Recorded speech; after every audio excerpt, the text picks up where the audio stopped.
Hello students, welcome back to the channel. कैसे हो प्यारे बच्चे आप लोग? बढ़िया, मस्त। चलिए भाई, आज हम पॉलिनोमियल्स जो चैप्टर है, आपने पीछे की वीडियोस में चेकआउट कर लिया होगा, उसमें हमने इंट्रोडक्शन करवा दिया था। मेरे बच्चे, अब हम आगे की ओर बढ़ते। बेहतरीन क्वेश्चंस हमारे पास में जो बोर्ड एग्जाम्स के लिए मोस्ट एक्सपेक्टेड क्वेश्चंस होंगे, आज की क्लास में हम उन पे कमांड करेंगे। मेरे बच्चे, उन्हीं क्वेश्चंस को हम फोकस करेंगे और बेहतरीन पैटर्न के साथ में इनको कराने का मैं प्रयास करूँगा। तो मेरे बच्चे, आप लोग जुड़े रहना और वीडियो को एंड तक देखना, ठीक है? चलिए प्यारे बच्चे, let's start to the class. तो बच्चे, आज हम देखते हैं बेटा, हमारे पास में पहला क्वेश्चन आपको आपके स्क्रीन के सामने दिखाई दे रहा। बेटा क्वेश्चन ये कह रहा है हमसे क्या, find the zeros of the quadratic polynomial x square plus 7x plus 12 and verify the relationship between zeros and it's coefficients. तो प्यारे बच्चे, ये क्वेश्चन है हमारे पास में। देखो बेटा कैसे करेंगे। X square plus 7x plus 12 है। बेटा ध्यान से समझना, क्वेश्चन ने बोला है हमसे क्या, x square plus 7x plus 12। बेटा इसके अकॉर्डिंग हम इस क्वेश्चन को सोल्व करेंगे। तो प्यारे बच्चे, फोकस करना जरा क्वेश्चन की लैंग्वेज पे। फर्स्ट ऑफ ऑल हमें कुछ नहीं करना, हमें सबसे पहले मिडल टर्म स्प्लिटिंग करनी और यहाँ से हमें जीरोस फाइंड आउट करने, ठीक है? प्यारे बच्चे देखो, आप सब लोग जानते हो अच्छे तरीके से कि मिडल टर्म स्प्लिटिंग कैसे होती है, क्योंकि अब आप 10th क्लास में आ गए हो, ये आपको 7th और 8th से सिखाना शुरू हो जाता है, ठीक है? चलिए बच्चे, जिनको नहीं आता मैं फिर से बता रहा हूँ, ध्यान से समझना। X square plus 7x plus 12 है, ठीक है? हम यहाँ से इसका हमारे पास में कोएफिशिएंट क्या है एक्स स्क्वायर का 1 और कांस्टेंट टर्म कितने हैं 12। 1 और 12 की मल्टीप्लाई करनी। हमेशा हमारे पास में जो भी एक्स स्क्वायर का कोएफिशिएंट होगा उसकी और कांस्टेंट टर्म की मल्टीप्लाई करनी।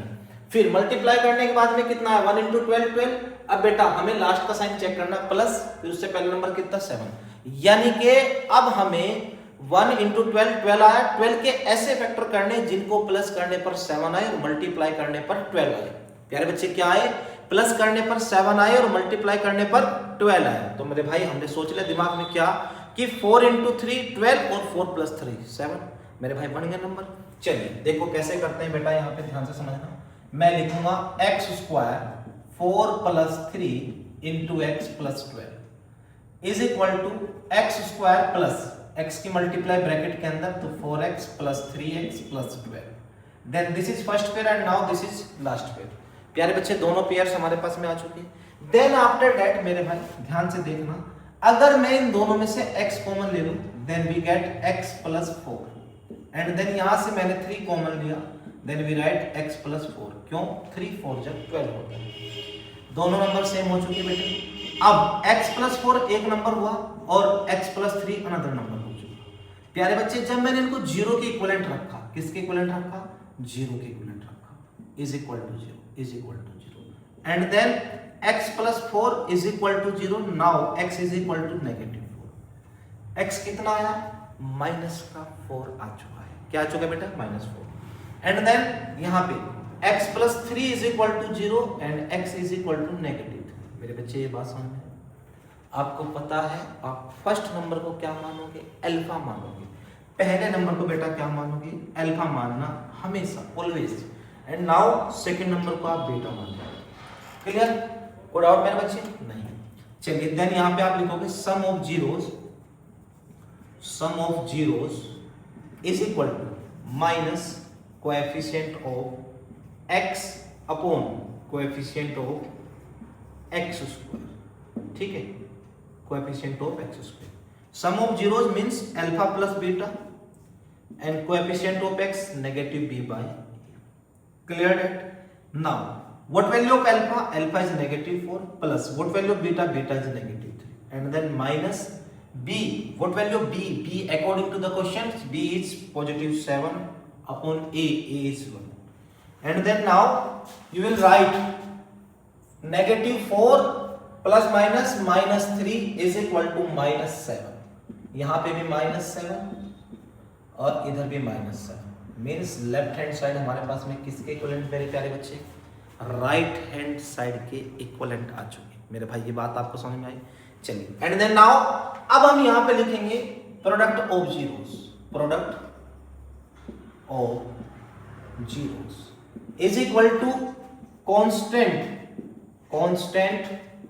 Term upon coefficient of x square of alpha into beta is equal to negative positive c upon a, ऐसे लिखोगे। Then what value of alpha, alpha is -4 and what value of beta, beta is -3।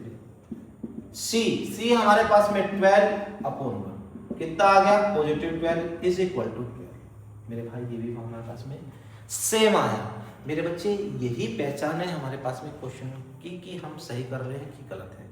अगर हमारे पास में left hand side right hand side के equivalent आए तो इस बात से हमें पता लगता है कि हम एक सही डायरेक्शन में जा रहे हैं और एक बेहतरीन तरीके से क्वेश्चन को लेकर चल रहे हैं।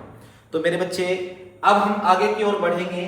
अब हमारे पास में यहाँ पे हम लिखेंगे hence the relationship between the zeros and its coefficient is verified। बेटा देखना, is verified, ठीक है प्यारे बच्चे। यही हमारे पास में एक फाइनल आंसर है जो हमें चाहिए था। मेरे बच्चे मेरे को ऐसा लगता है आप सब बच्चों को समझ में आया होगा और बहुत अच्छे से समझ में आया होगा। क्यों ना आए, क्योंकि जब हमने बहुत मेहनत से और ईमानदारी से आपको समझाने का प्रयास किया तो मेरे बच्चे सभी को आगे है। चलिए सेकंड थिंग हमारे पास में ये है मेरे भाई, जिन बच्चों ने अभी तक चैनल को सब्सक्राइब नहीं किया है तो प्लीज चैनल को सब्सक्राइब करिए, वीडियो को लाइक करिए और शेयर करिए, ठीक है मेरे बच्चे। अब हम नेक्स्ट क्वेश्चन की ओर बढ़ते हैं। चलिए नेक्स्ट